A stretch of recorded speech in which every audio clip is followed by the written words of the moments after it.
Study IQ IAS, आपका selection हमारा mission. Hello everyone.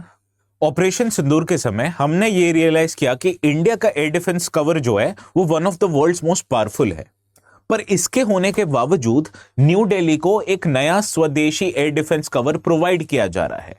तो ये सिस्टम ऐसा क्या कर सकता है जो एग्जिस्टिंग S-400 जैसे सिस्टम्स नहीं कर सकते, ये समझने के लिए आज का वीडियो एंड तक जरूर देखें। अब ये टॉपिक हम आज क्यों डिस्कस कर रहे हैं, उसका एक बहुत पर्टिकुलर रीजन है। उसका रीजन है कि इंडियन गवर्नमेंट ने ऑफिशियली फाइनलाइज किया है कि वो दिल्ली को एक fully indigenous integrated air defence weapon systems देने वाले हैं, जिसका काम है दिल्ली NCR को एनिमी एरियल थ्रेट से प्रोटेक्ट करना। अब एनिमी एरियल थ्रेट्स क्या होते हैं, जैसे कि एनिमी फाइटर जेट्स, मिसाइल्स और even drones for that matter, right. तो ये आज हम डिस्कस करेंगे। अब ये टॉपिक यूपीएससी के लिए क्यों इंपॉर्टेंट है, आप ये क्वेश्चन देखें जो यूपीएससी 2018 में आया था। What is terminal high altitude area defence sometimes seen in the news. ये है एक American anti missile system.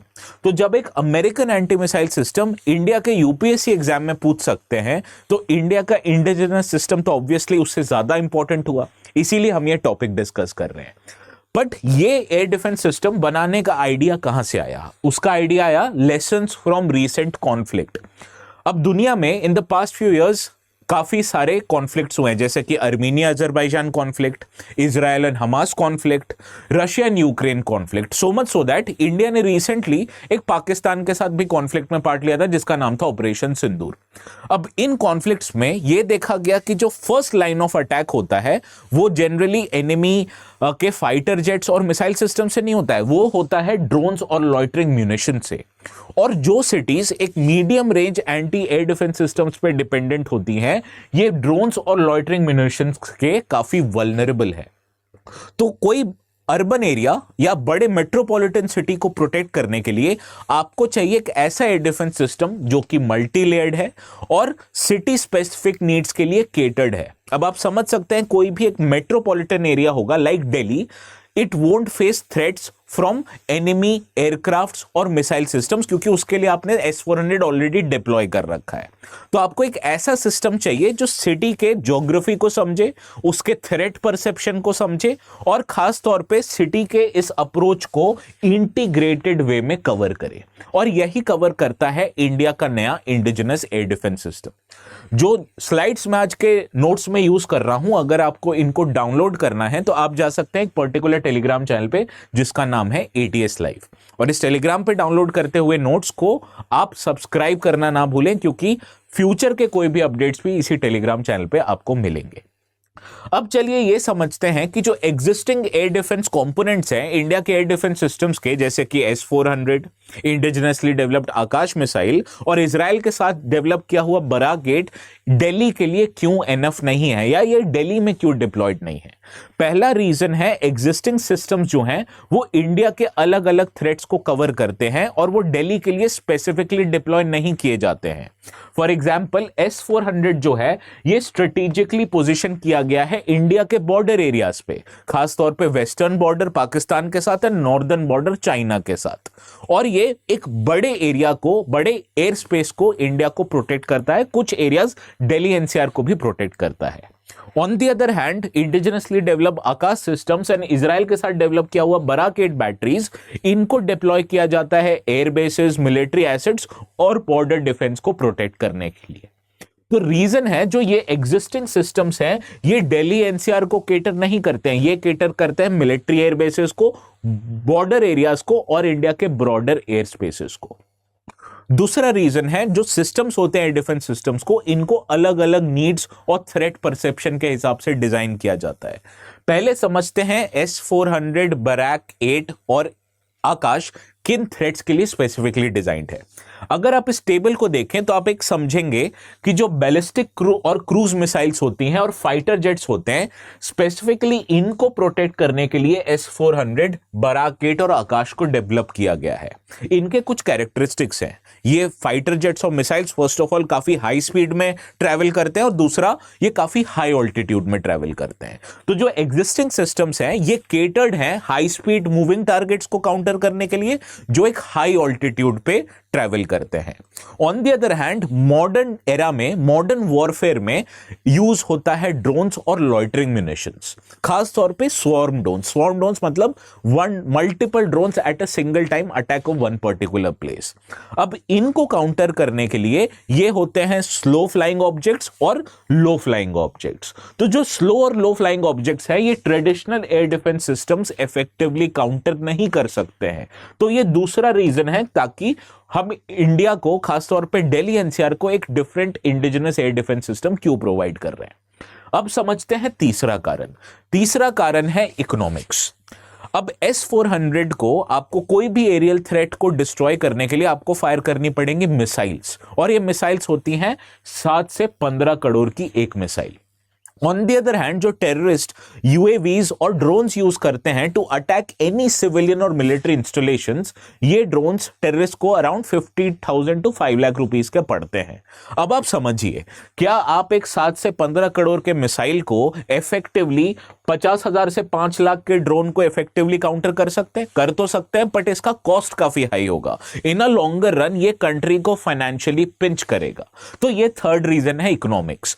Drones को काउंटर करने के लिए आपको चाहिए कॉस्ट इफेक्टिव वेपन जो इंटीग्रेटेड है और काफी इफेक्टिव है। चौथा कारण है दिल्ली का स्ट्रेटेजिक डिप्लॉयमेंट।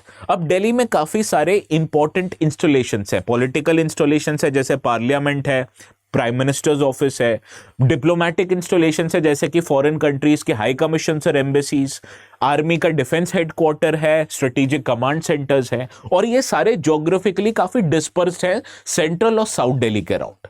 तो इनको प्रोटेक्ट करने के लिए आपको चाहिए एक डेडिकेटेड सिस्टम जो मल्टीपल ओवरलैपिंग लेयर्स से बना है, ताकि ये अलग अलग थ्रेट परसेप्शन को काउंटर कर सके different geographical points in Delhi NCR reason. Similarly आपको एक ऐसे सिस्टम्स को डिप्लॉय करना है जिसका सप्लाई चेन आपके हाथ में हो, ताकि कोई फ्यूचर में डिसरप्शन हुआ तो आपके एयर डिफेंस सिस्टम के इंटेग्रिटी को इंपैक्ट नहीं कर पाए। तो इसी वजह से इंडिया में नया डिफेंस सिस्टम की जरूरत पड़ी for Delhi NCR reason.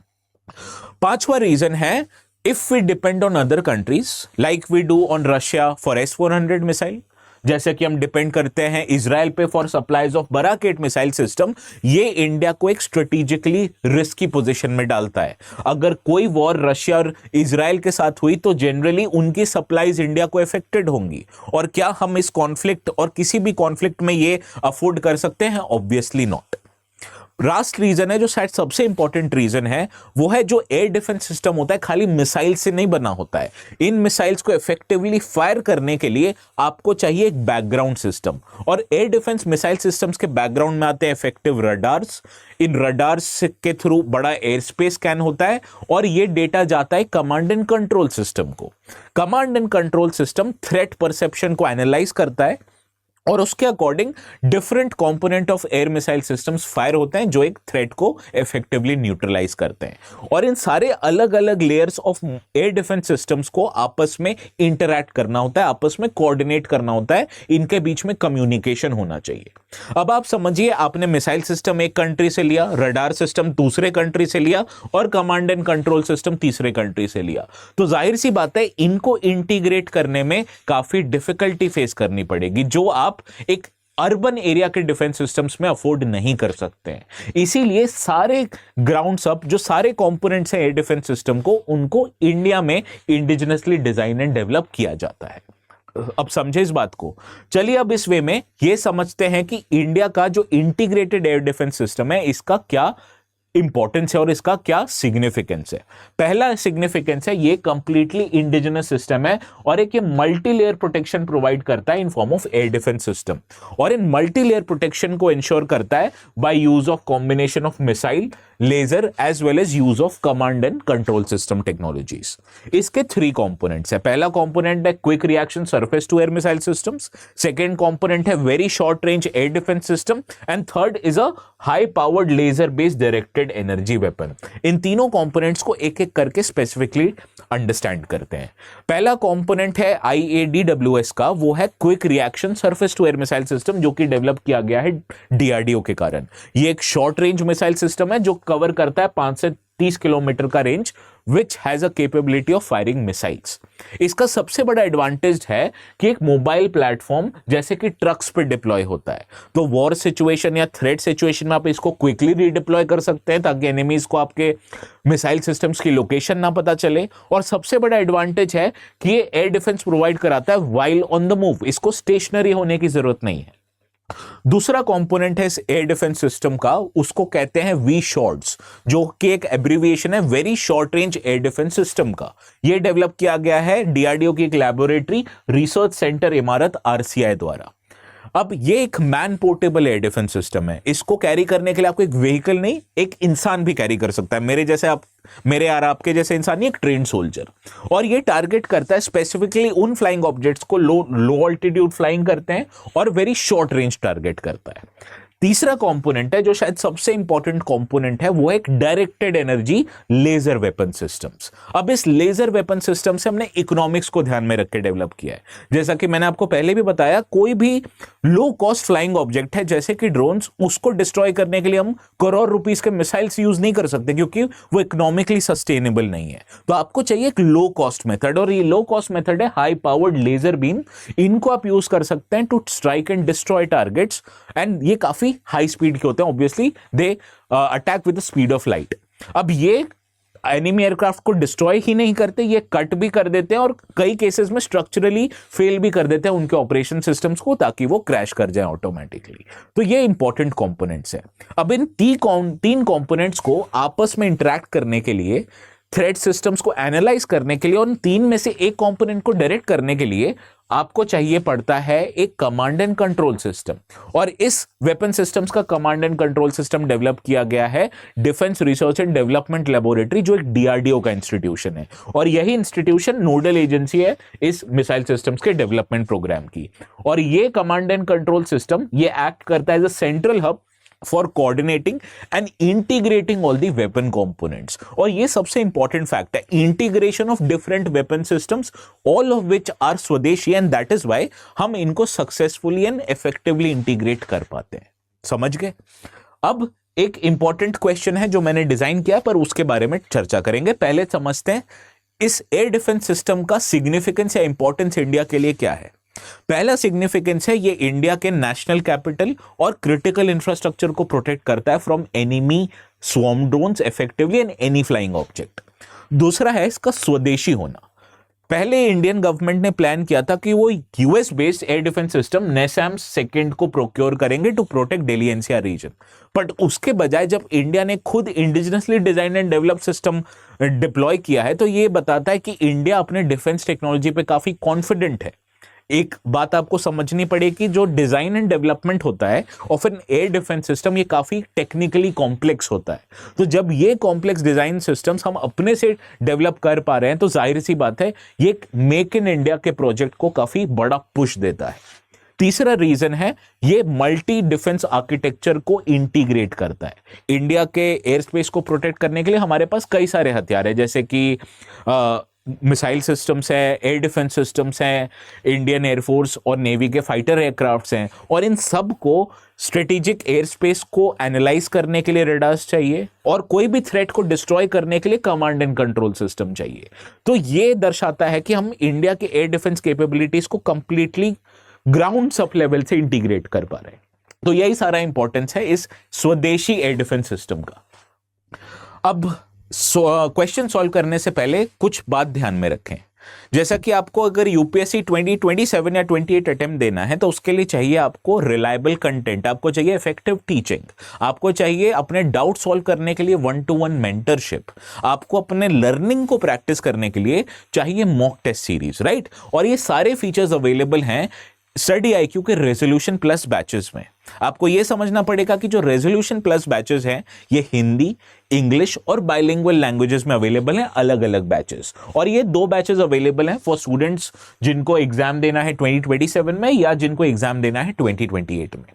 In courses में एडमिशन लेने से पहले अगर आप ATS लाइव कोड यूज करते हैं, तो आपको मिलेगा as much as 7,000 rupees off on all the courses. खाली फाउंडेशन कोर्सेज ही नहीं, ऑप्शनल कोर्सेज पे भी आप ये कोड लगा सकते हैं, आपको वहां पे भी मैक्सिमम डिस्काउंट्स मिलेगा, ओके अब ये है practice question for our today's discussion with reference to air defence system consider the following pairs. ये जितने फॉलोइंग पेयर्स मैंने आपको नाम दिया है आपको इनको करेक्टली मैच करना है from the countries which developed and deployed them. How many pairs are correctly match, इसका आंसर आप मुझे कमेंट सेक्शन में दें।